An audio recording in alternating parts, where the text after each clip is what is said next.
Hello, and a very good afternoon, good evening to all. I hope you're all doing well. It's lovely to be here. My name's Jamie McGeechan, and it's a privilege to speak at the conference today. And a warm welcome to all. I hope you're all having a great day. We are here to speak on our panel all about the cultural impact of Scotland on North America and music and arts in the new normal. Of course, we've had a very strange year that's left us all wondering just what normal is. And I hope that everyone that's gathered here today is in good spirits and in good health. Thanks for being with us at the conference. I'm delighted today to be joined by fellow panellists and indeed new friends.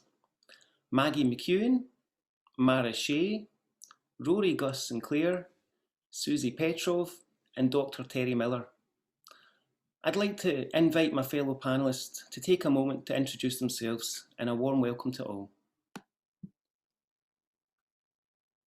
I guess I'm first on the list. My name is Susie Petrov, and yes, I was asked on the BBC radio years ago why did I have a Russian last name and played Scottish music. And my father emigrated after the Second World War. I got involved in Scottish country dancing as a teenager and never really looked back. I've been very privileged to be able to work in Scotland. There were summer music camps run by the organization Feis na Gael, and I taught children in Scotland all through the 90s, actually children and adults, um, about Scottish traditional music and had them playing and combining my day job as a music educator with my weekend fun activities. So we've released with several different ensembles, about 13, 14 albums and a couple of books of music. And you can find out more online. And I'm really happy to be here. It's so nice to see other groups of people who are also involved in things Scottish here in North America. A warm welcome, and to Mara Shea. I'm glad to be here and thank you for inviting me. I am a fiddle player. I play for a lot of Scottish country dance, some Ceilidh, some Highland dance, which I got started in as a contra dance fiddle player 30 years ago. They all grow from the same roots, contra, English country dance, Scottish country dance. Um, and it led me to want to find out more about the kind of music I was learning. And I was learning by the seat of my pants because it's very hard to find formal training in this kind of place. You just have to go apprentice with people and learn as you go. And as I went on, I decided I would go back for a graduate degree, an MLit at the University of Aberdeen 2 years ago. And I spent an entire year there and loved it. Got to play there, to teach a bit there. And I'm still teaching. I'm back home in the States now, and now I'm teaching online, which is very different. We're all adapting as we go. But my state of residence here in the States is North Carolina, which has a tremendous history of immigration from Scotland, all parts of Scotland. And the area I live in particularly has a great deal of Scottish heritage and history to it. So I'm immersed in it. And so I'm very grateful to be here and learning more about it from others who are also interested in it. Wonderful to have you. And to Rory Sinclair, welcome, sir. Hello, Jamie, and hello all. I'm a family of four children and three boys and the youngest girl. And my father wanted desperately a piper in the family. My eldest brother, for whom my father had bought a set of pipes, and as a teacher, I now say don't buy pipes until we get to lesson 24 in the Green Book. He couldn't carry a tune in a bucket. The second son refused outright. So if you remember The Godfather, I'm the Michael Corleone of the group. And I took up pipes at the age of 8 and was very quick, got onto the big pipes. But then at 14, I decided it was not the thing that I wanted to serenade a girl on the beach with. So I took up guitar and stopped playing pipes completely and believed I didn't want to play them ever again. At the age of 45, my mother tricked me into playing a practice chanter. That's another story. But I got back onto my pipes, took lessons weekly with a gold medalist here in Toronto, Canada, and competed in Highland Games. And then subsequently, I've produced 4 CDs of pipe music with other instruments. I'm having a great time doing different kinds of music with pipes and other instruments. And so there you go. A warm welcome, a warm welcome. And to Dr. Terry Miller. Hello, hello, welcome. Hello, greetings to all of you. Can you hear me? Yes, sir. Okay, and first of all, my first name is not Doctor, it's Terry. So please call me that. I didn't know anything about your organization. I'm glad you found me and give me this opportunity. My connection to Scotland is through research, which discussed later. Although my one branch of my family is from Scotland, they were McDermotts. And the story I was told was that a McDermott was drafted into the English army to fight the colonists. And when he got here, he deserted and swam the Delaware River and attempted to join the colonists, but eventually went into farming. And so that's one branch of my family. And lastly, my field is ethnomusicology. I taught for 30 years at Kent State University, and I retired in 2005, but remain active in my field. Thank you very much, Terry. Well, a sincere welcome, and it is a real pleasure to have you with us. Thank you. My name, as I've mentioned, is Jamie McGeechan. I'm a singer-songwriter primarily. I was born in Falkirk in Scotland. I grew up in Ayrshire, now in St. Louis, Missouri. So I am a Scot in the US, and it's a joy to be here, and a particular joy to be here with you all at conference. I've met so many really interesting and engaging people in the lead up to conference, and it really is brilliant to be here. In my music career, I don't really like attaching the word career to something that I enjoy doing so much. It seems remiss to call it a career. I've had the good fortune to play at music festivals from Australia to here in the US, and I've had the opportunity to support some of my heroes, including Dougie MacLean, Joan Armatrading, and Damien Rice. And for me, music, as the song goes, music is my first love. And it really is, it's excellent we've got this panel here together. So I'm going to ask, how did you become involved in your craft? And why does it make you feel connected with Scotland or Scottish culture? What's your journey? And I'll ask that to Rory. Yes, okay, so you've got a bit of a picture about the pipes. And for me, the music came first. It's a remarkable style of music. In the sense that it's got the greatest melodic lines of all time, and it's coming from this little tiny country at the northwestern part of Europe. And so I got into music, and then the culture started to follow. My father had been going on about Burns and everything else, and of course I tried to avoid as much of it as possible, but it all went in. And then I started traveling back and forth to Scotland, both for Clan Sinclair things and for piping. I was meeting some of the old guys and learning some of the old ways of playing there. And then, as I said, at the age of 40, I took up my pipes again. And so I think I look at it this way. I'm a Canadian, I'm a very proud Canadian of 6 generations, but it informs my life to know that when I wake up in the morning and I go to not trim my beard and brush my teeth, I look at myself and I say, you know, it informs me to know where my folks came from. And I've made many friends in Scotland, and so that's the culture is really still in me. Thank you very much. Thank you very much. I realised we had a little technical hiccup in the very first instance, in that our good friend Maggie McEwan was not present. I'm going to get a telling off here. Maggie will be with us in just a wee second. So we will go to Terry Miller just now, and then we'll welcome Maggie in just a wee second. Okay. Um, Briefly, my route to Scotland went through Southeast Asia. Um, my background, I was an organist, and then I went into musicology, which is normally the study of Western music. But in 1968, while a graduate student at Indiana University, I was drafted and eventually ended up in Vietnam. And and don't worry, I was working in an air-conditioned office the whole time. And I became interested in Vietnamese music, and then by extension, Thai music. And actually, Thailand is my major area.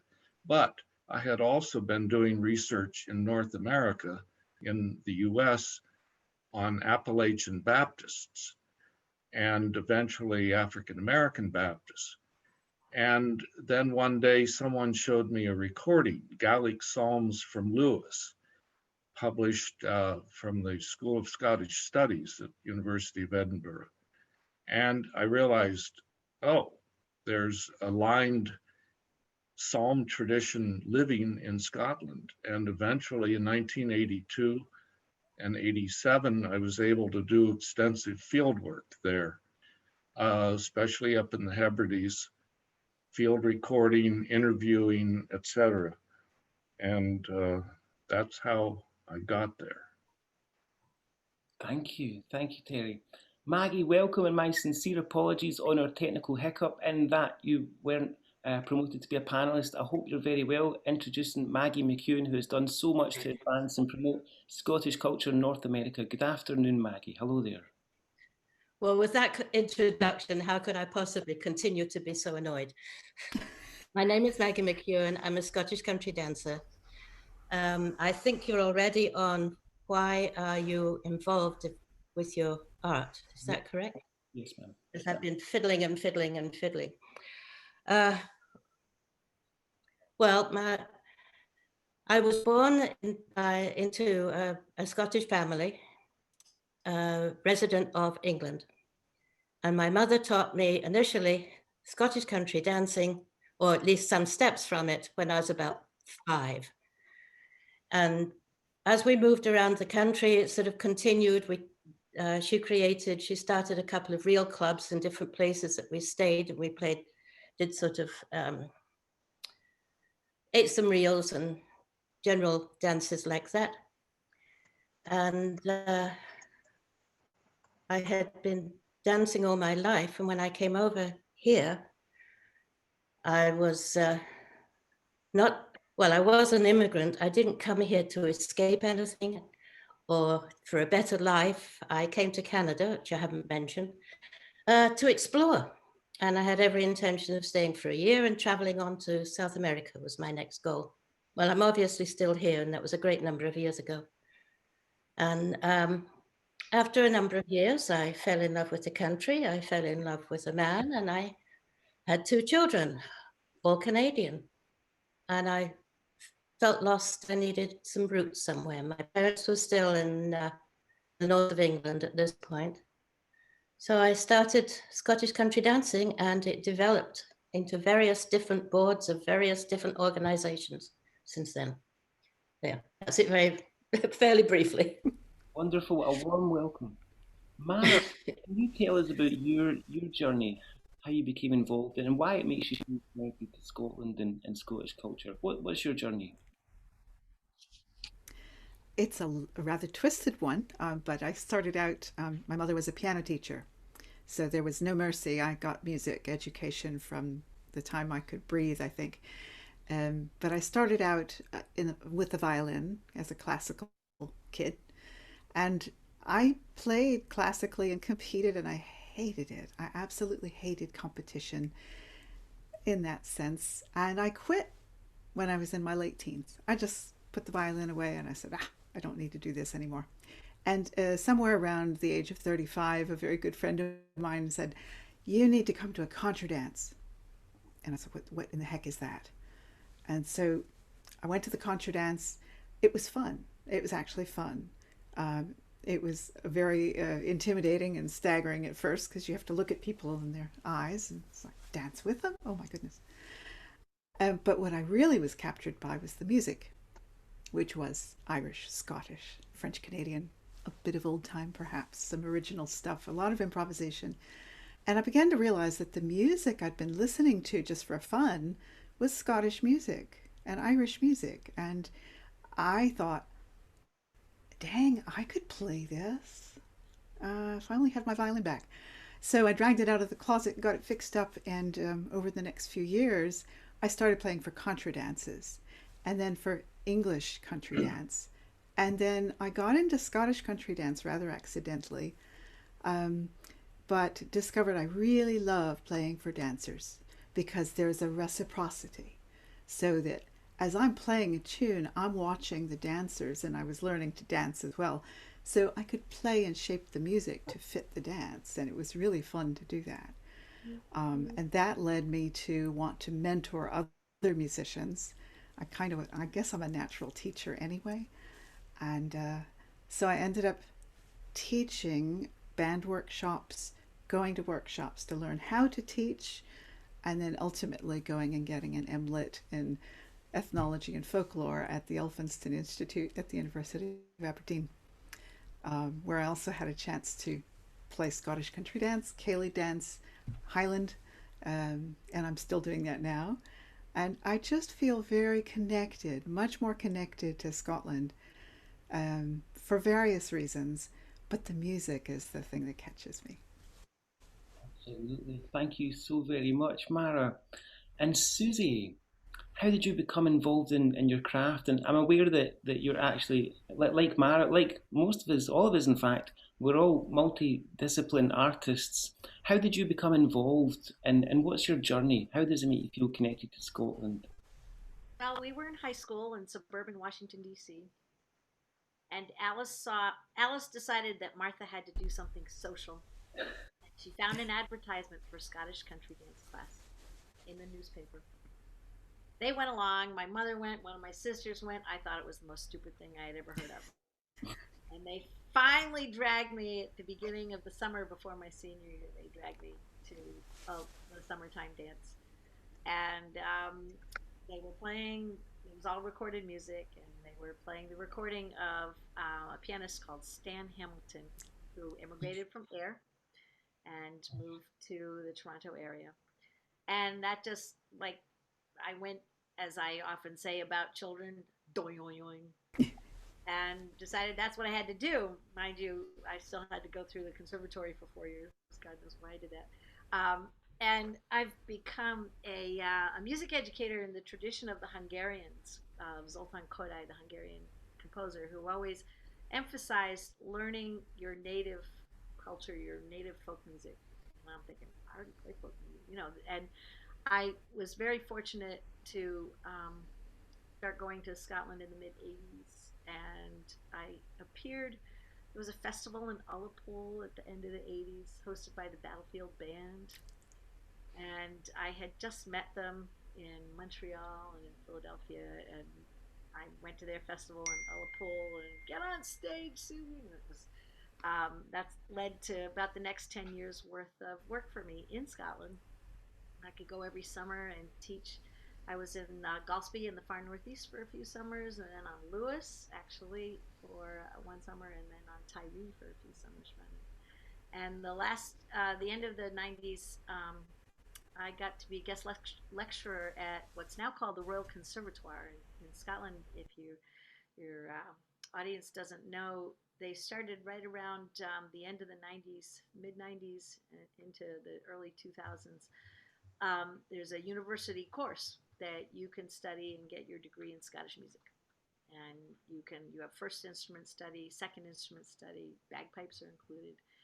And so I got to teach that course. It was fabulous. I got to take the first year students on a 5-day field trip to Orkney, and we took the ferry. I made them play and dance and sing and teach and write journals and go visit all the Neolithic sites. It was fabulous. So, and some of those people have grown up to become my friends. I'm very good friends with a composer, Scots composer called James Ross, who I first met in Gillespie when he was 10 and 11 and 12 years old. Beautiful harp player called Jennifer Port, who stays up in Gillespie in her family home where she grew up. And along the way, of course, starting out as a Scottish dancer, and we always had the band who came from Toronto, it never occurred to us to actually play the music ourselves. So I was finally out of school and started playing. Moved to Boston area in the early 80s and really have just kept playing. I've been in a bunch of different ensembles. We have made, instead of every dance, local dance, Mara and I have played together. Instead of having a local dance that had live music once a year, now in Boston we have musicians playing every week when there's dancing.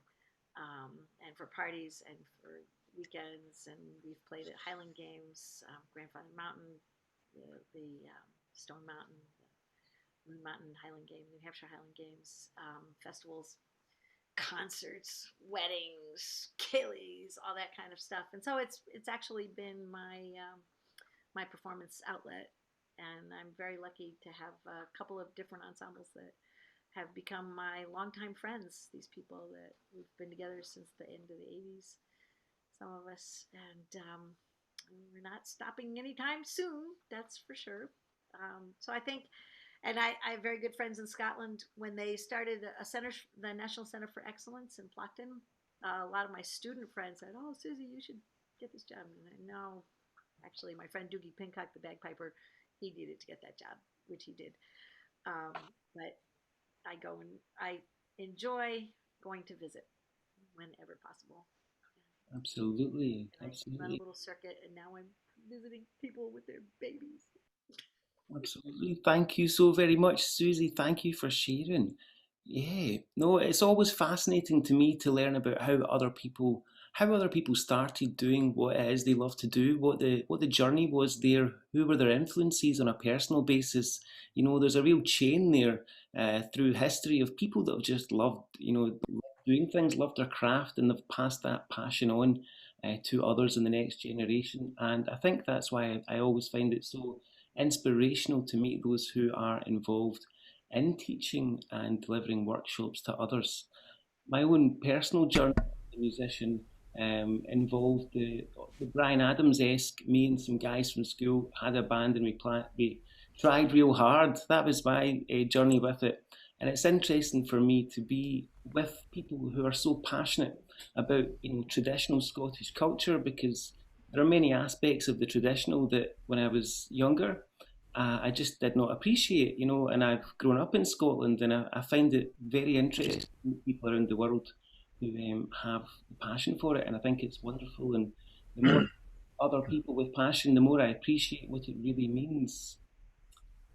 I've got a wee question. What are your thoughts on the influence of Scottish culture and Scottish traditional arts on the culture and community in North America? Being involved as a practitioner, Maggie, as well as a teacher, did you find being involved with it, did that make you feel part of the community as well as creating community? Can you talk to that a wee bit? I'm not a teacher. I'm not a teacher of dance anyway. The course to become Scottish country dance teacher was rather intimidating. And I'd done enough schoolwork at this point. I'm sorry. Could you just repeat the question to me, Jamie? I'm sorry. You've got me in such a state trying to get into you, and now I don't know what to say. Of course, absolutely. So it was to ask about the development of Scottish culture and arts historically in North America, and how that's impacted the culture in North America. Has it been your experience that being involved as a practitioner of these arts, does it creates community as well as celebrating it? What's your experiences of other people's receptivity to it? Has it been? I'll talk. It's okay. Actually, Scottish country dancing, according to my notes, in the form that it is now, has not been around all that long. I've got a very quick history of dancing generally in Scotland, and sort of carries over to here. And I need a few notes because I can't remember numbers. So in the 16th century in Scotland, there was dancing. First of all, the big difference between Highland dancing and Scottish country dancing is Scottish country dancing is strictly social. We do have a few demonstration teams. We dance at folk festivals, but that's about it. And Highland dancing, of course, is quite often a very much watched activity. So we're just in it just to have fun, really. And the dancing in the 16th century, from what I can tell, was mainly to celebrate a winning of a particular battle, of which there were many. So really, Scottish country dancing later on in about the 17th century became the dancing of the court. And there were dancing teachers that went around Europe and went around England and went around the lowlands of Scotland and sort of shared all the various dances from around the country. So there are quite a few, particularly French domination things within country dancing. And I know we're short of time, so I'm not going to say very much. But it was dancing country dancing was dying out in England because England's long way sets is what started a lot of our country dances. And it was beginning to get less and less popular. So the country dancing in Scotland became more popular to compensate for that. And many dances were danced to different forms of music, and there is one form of music that I'm sure the rest of my guests can talk about more than I can, but that's the strathspey, which is the most lovely, elegant dance imaginable, in my opinion, and it is unique to Scottish lore. Towards the 19th century, in the early 19th century, dancing in Scotland, Scottish country dancing in Scotland was dying out. Waltzes and foxtrots and quick steps and everything else are taking over. So then the Scottish Country Dance Society was formed. This was started by 3 people, really, although one person is the name you normally hear. So Mrs. Stewart of Fastnacloich was concerned that dances that she had grown up with were beginning to fade. And she was trying to get together a paper or a journal unheard of before, Michael Diak, who was a publisher of dancers. And he introduced Mrs. Stewart to Miss Jean Milligan, which is the name that we all know about. And she was a teacher of phys ed at Jordan Hill College in Glasgow. And between them, they formed the Scottish Country Dance Society on, I've got the date, November the 25th in 1923. And in 1951, it was given royal status, and it is now the Royal Scottish Country Dance Society and the RSCDS. And Miss Milligan searched out lots of folk dances and sort of tidied up the footwork, and that's putting it mildly. Lots of the steps are based on ballet, and you have to be very careful. Your decorum is important, your footwork is important, and this is sort of how it goes. And they started having classes which continue in groups around the world, which I'll talk about at the end. And over here now, we meet every week, and we call it a class. We don't call it a dance, because you have to work on your footwork and learn new dances. So it's a bit of a learning experience, but it's also very social and a lot of fun. And she has received a lot of credit Well, they both have actually. They've both got dances named after them, which is very nice. I just want to quote something. Society's practical goal of having Scottish dance again to its country dances was what George Emerson, was a professor of mechanical engineering at a university in Scotland, in Canada. And that was his belief of what these two ladies did. So it's really quite remarkable. There are now 11,000 members worldwide, which must mean that the world, not just North America, is influenced. As far as general culture is concerned, I can really speak only about Canada and my area of Canada and my experiences in the States. And my area of Canada anyway, which is Southern Ontario and Southern Quebec, the dancers are mainly immigrants, as I am, first or second generation of Scots.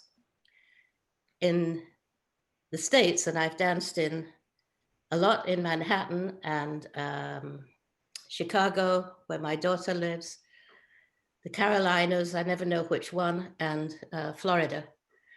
And there it seems to be more people want to dance and they come and they try this, and then they get very interested in Scottish culture and they all take off and go visit Scotland, and it's just wonderful. Unfortunately, our sort of ethnic setup in this country is different. And we tend to have our ethnic groups that don't blend in. And that's about all I have to say. Thank you. Thank you for listening. Thank you so much, Maggie. Thank you so much. I'm going to open this question to the group, this next one. It's about music specifically and the development of music as a language. Has music specifically developed as a sense of communication on its own between coming from Scotland to North America and back? And feel free, I'll open this up to the group. Are you on question number 4 or sorry for? I'm freestyling, sir. Freestyling. Ah, freestyling. Do you that. have to repeat the question then. I would jump in and say my observation about being in Scotland, it's a very small country, but the different kinds of musics that are made, of Scottish traditional musics, are very discrete organizations. There's the Gaelic Mod people, there's the pipe band people, there's the singer-songwriter people, there's the Cayley band people, there's the country dance band people, there's the Gaelic church people. And I think by now, certainly back in the early 70s when I was learning how to play music, you had to go to the Library of Congress and open up the old books that Thomas Jefferson owned. But things have changed in the modern day. And it's so amazing that as someone who's here in New England, and I put myself on mute because we have a howling gale going on when I'm not talking, we can look into all the various communities. And in so doing, we have made our own various communities. Mara and I have friends in common, dating back 30, 40 years, and we get together over this music and about this kind of dancing. And as Maggie mentioned, it is something you could have just seen in the paper. And I want to put one plug in for Jean Milligan because, she was an amazing early 20th century lady. And the thing that really amazes me is she felt in her heart of hearts that Scottish country dancing was good for everybody in the whole wide world. And everyone should do it. And everyone would enjoy it. And she took it around the world herself. And I see, we have many, and I think a very important thing to say here is the various communities of music making, dance making, they're meant, and going to Highland Games, you go do this. You don't watch it on TV. You participate in it. And by participating in it, it's your community. So you might go to the Grandfather Mountain Highland Games and you go every year and you see friends and, you catch up with people and you enjoy the day together. It really gives you a common bond. It's been where my whole social outside my family of origin, all my friends are somehow involved and involved in the various communities of the piping community, the fiddling community. And there's a lot of activity going Yeah, on in this part of the world. I can. From here to California and back, there's pipe bands Well, everywhere. Yeah, I'll talk a bit about the piping, if yeah, it's please do, okay. please do. So the piping fraternity is across nations, and certainly I have piping friends in Scotland and in the U.S. And we meet at games. And piping's always has been strong in Canada and in fact, it has been stronger in Canada than the U.S. for quite some time. But the U.S. is coming on strong. Canadian pipe bands are well known and usually get a couple of bands in the top 10 at the Worlds, and gold medals are often Canadians are winning them or doing extremely well in that sense. But they all know each other, and I was taught by a gold medalist. I spent for 20 years weekly lessons, 6 a.m. on Wednesday mornings, and through him, I met everybody who was anybody, and it's an extraordinary, powerful community, and the love of the music and the technique and the tone you can get out of your pipe gets you such kudos from your friends. And in Canada in particular, I wanted to sort of touch on the impact of Scotland through piping in two instances. One is in Cape Breton. The piping that took place there was not able to refer back to Scottish players as you can today, and they developed a style all their own. And one of the most, and you mentioned Strasbourg, Maggie did. I agree. It's the most incredible dance. It's 4/4 time, but the pointing is everything.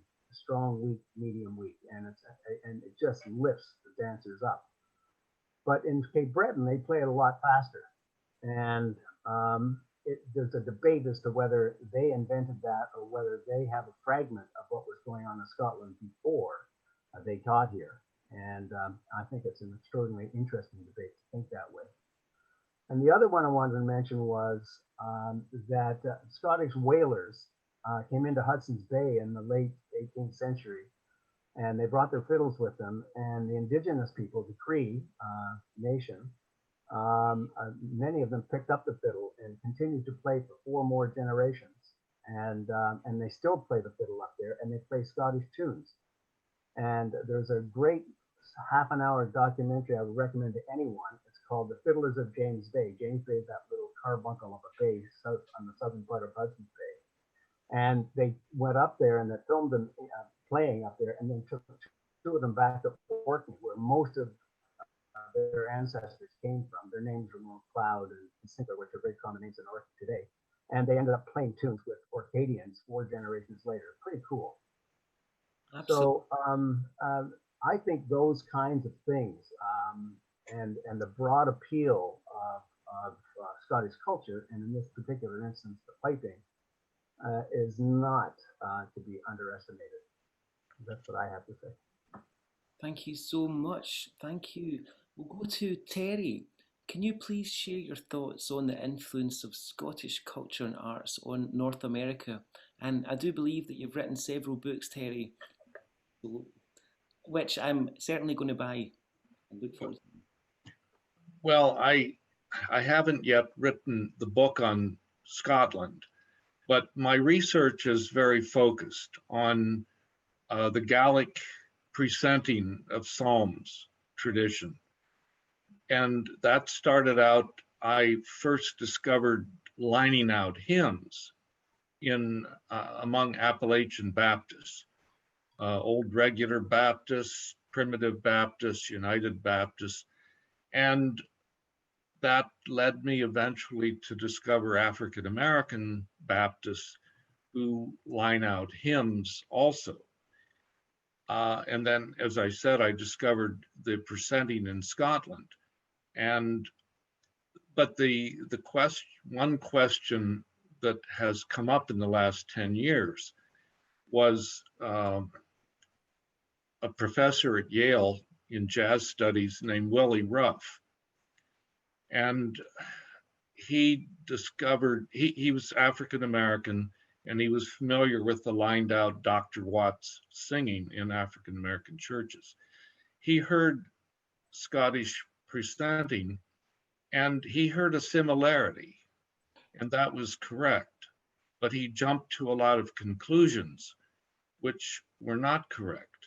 And the one thing I wanted to do very, very briefly was to sort out something of the geographical and historical relationship, because Willie Ruff's thesis was that African Americans learned lined out hymns from Gaelic speaking Scots, and that's absolutely impossible.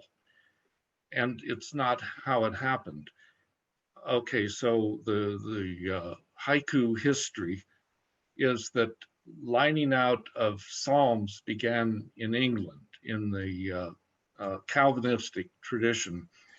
The Westminster Assembly of Divines, which was 1643 to 49, produced a book called the Directory for Public Worship, published in 1645. It was the first written recommendation for the process of well, you call it presenting of Psalms. But there's evidence that lining out of Psalms had been known in England, so perhaps they recommended something that already existed. But eventually that died out in England, but it diffused to North America. There's, even in 1650, there's very clear evidence that presenting Psalms was known in Boston. And from there, it's a long process of diffusing into Appalachian Baptist, where it survived, and African American. The Scottish branch is separate. It has no relationship with North America. It's a survival branch from originally England, because there were Scots at the Westminster Assembly, although they felt that it was the illiterate English who needed the prompting in order to sing psalms, not the Scots. But also Scotland was Roman Catholic largely, and for a long time. So presenting of psalms in Scotland didn't get going until they produced Gaelic translation of the Psalms. Now, today, the tradition is barely surviving in Skye, Lewis, and Harris, a little bit in North Uist.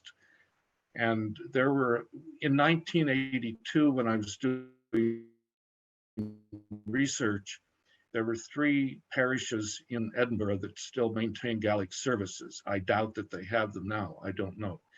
But Willie Ruff proposed that African Americans got the tradition from the Scots, and there were not that many Gaelic speaking Scots in North America, and I know of no documentation that they had churches and were practicing presenting psalms, and it would have to be totally widespread everywhere. And so, yes, there are similarities, but actually Scottish presenting is very formalized, and presenters are trained. They do it in a very particular way. The other traditions are less formal. There's also a tradition of lining hymns in the English-speaking Caribbean. And we did research in Jamaica, Trinidad, and St. Vincent. And that also diffused from England and a little bit from the United States as well. And that's just what I wanted to sort out. And if you want to pursue anything further, you can ask. Thank you so very much, Terry. Thank you so much. We'll move on to our next question. Oh, sorry, Mara. Hello, hello. I was just going to chime in very quickly that yes, there is definitely a tradition of tune books, for example, written documents that fiddlers or musicians have scribbled down tunes in. Thomas Jefferson has several of these pieces of paper with Money Musk and other Scottish tunes written on them. They definitely came over as a language, in a sense, from Scotland, took root in America, and were diffused throughout New England, the South, the Appalachians, and took various forms. One of the questions I noticed that someone asked, does square dance come from Scottish country dance? It certainly came from the same roots. It's much more regulated, perhaps, and it's a different language, but it is still rooted in that linguistic nest that it came from Great Britain and specifically Scotland. So I just wanted to chime in. Thank you so much, Mara. And we're back to you because I was going to ask you this question first. This is the strangest year, of course, and we're unable to perform like we normally would, which is our bread and butter, to use the parlance, as well as what we love to do.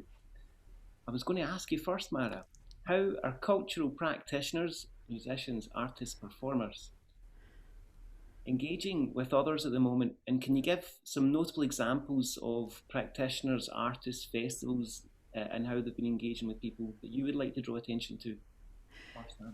Yes.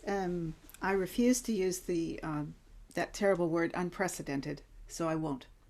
But yes, this has been a terrible year for this, and it has forced musicians, singers, instrumentalists, dancers to try to be creative and to still keep that community. Because if you cannot meet and dance and sing and play together, you lose a lot of your heart. So we have adopted and adapted technology to help us do this. There have been contra dance bands such as, oh goodness, Keith Murphy and Becky Tracy, both very, very wonderful New England musicians who have had house concerts from their living room. And many other people have done this as well. Karen Axelrod is another one.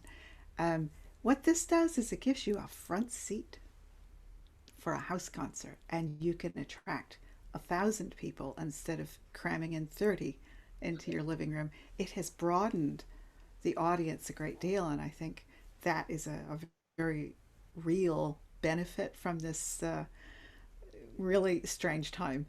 There is now an online community as well as a physical community. So I think artists of all kinds, and not just musicians and dancers, but certainly musicians, are trying very hard to figure out how to play well with others while being remote. Thank you so much. And to you, Rory. Yes, piping is finding new ways to do it. The Pembroke Society, for example, has been doing since, I guess, in April, they've done a monthly session. Top players come and play, and then you zoom in on one of these, and you talk about the tunes, and then you play them. And they've been garnering much bigger audience than they would have ever gotten live from around the world. The competitions have been proceeding remotely quite successfully. The Glenfiddich and the Silver Chanter for Two. But I have to say, as somebody who now plays with other instruments, and I have a trio: fiddle, guitar, and pipes. It's because the pipes are a solo instrument in this instance that you can do it. When I meet with my trio once a week, we play tunes to each other, but you can't play together, and I miss that. I think it was Mara who said the heart of the music is hearing your voice against another or your instrument against another. It really is extraordinary, and I miss that terribly. Absolutely. So, but all is not lost. We are adapting to the technology, and the teaching is going on that way as well. I teach on WhatsApp. Thank you so much. And to Susie. I'm just typing a couple of interesting links that people might enjoy right here in the chat. We play an big annual lessons and carols service in New York and New Jersey, and it's called Pipes of Christmas. So if you like your Christmas carols with bagpipes and Gallic singing and harp and cello and ensembles. They actually switched from a single weekend of performances where they recorded short films, and it's like opening your Advent calendar. There's a new film every Sunday of Advent leading up to a full hour concert situation on the 24th of December. So you're very welcome to check that out at pipesofchristmas.com. And locally here in Boston, we had a big tour of concerts called Christmas Celtic Sojourn.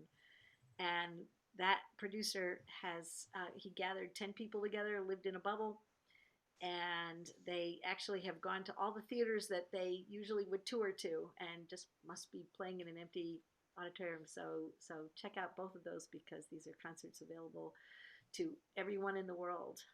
I've been lucky to give workshops on Scottish music and the history of Scottish music, that kind of thing. I've done 3 or 4 of these workshops and have had them from all the way from Japan and New Zealand to south of Russia. So that's been really, really exciting for me.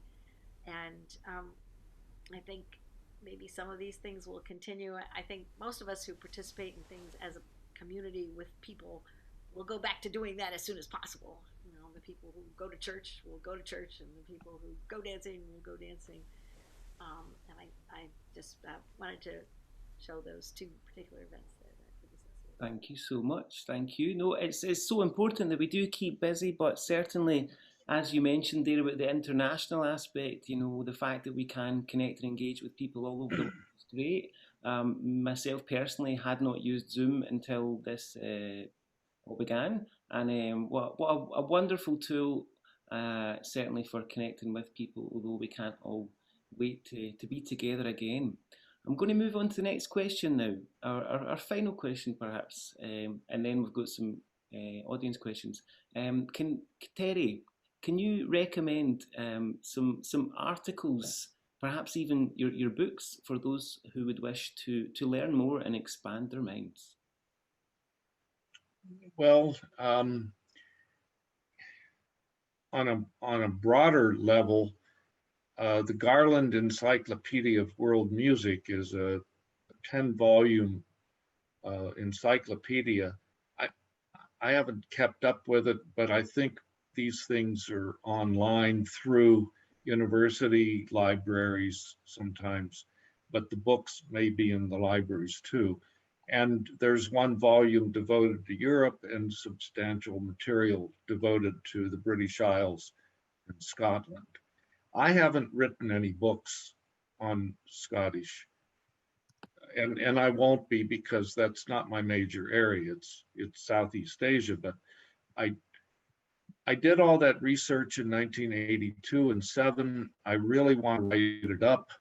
I'm not getting any younger, and maybe this COVID time is preventing us from spending the winter in Thailand, which we've done since 2001. And we can't do it this year. So maybe this is the year to try to get back into the writing and do that book, because the tradition is dying out. And I've got a lot of material that nobody else really has. And not plugging myself, but there is an article in the British Forum of Ethnomusicology where I explained why Willie Ruff's theory was impossible. And beyond that, I'm not really familiar with the literature on Scottish music generally. I'm not a fiddler, I was an organist, and etc. The Free Church doesn't have organs. No, they don't. And to yourself, Rory, can you recommend some starting points for those who wish to start their musical careers with a Scottish? Yes, very, very quickly. For piping, in the United States, there's 3 major organizations. There's Eastern US, Midwest, and the West Coast. And in Canada, there's the BC Pipers Association, and in Ontario, it's the Ontario Piping Association. And I think you've been putting them up on the webinar chat line. Yeah. And but if you can just remember those names, go look at them. And they've got enormous amounts of resources and news about how you can participate in piping virtually and for real when the time comes. Thank you so very much. And I'm aware that we only have a few minutes left until our next panel begins. So, does anyone have any final comments or final suggestions before we nip off? I wanted to mention that Susie just put up in the comments that there is an RSCDS program called Dance Scottish at Home, and that is marvelous. It's got a wealth of information about history and dance, socializing, just all kinds of things that is really, really valuable. And of course, there are lots of things in that chat list that I would definitely say go explore. Absolutely. Well, I would love to thank everyone for joining us on the panel. Thank you so much to Terry Miller, Susie Petrov, Mara Shea, Rory Gus Sinclair, and Maggie McEwan. And thanks so much to our audience, everyone out there, for joining us for conference this weekend. And Jamie, thank you for being such a charming host. Thank you so much. It's an absolute pleasure. I'm having the time of my life. It's my birthday. I'm here to celebrate. Having a good day. Happy birthday. Happy birthday. Thank you so very much, folks. I'm going to pass this all on now into the capable hands of William Petrie, Chair of CASIC. Thanks so very much. It's been lovely. Thank you. Thank you.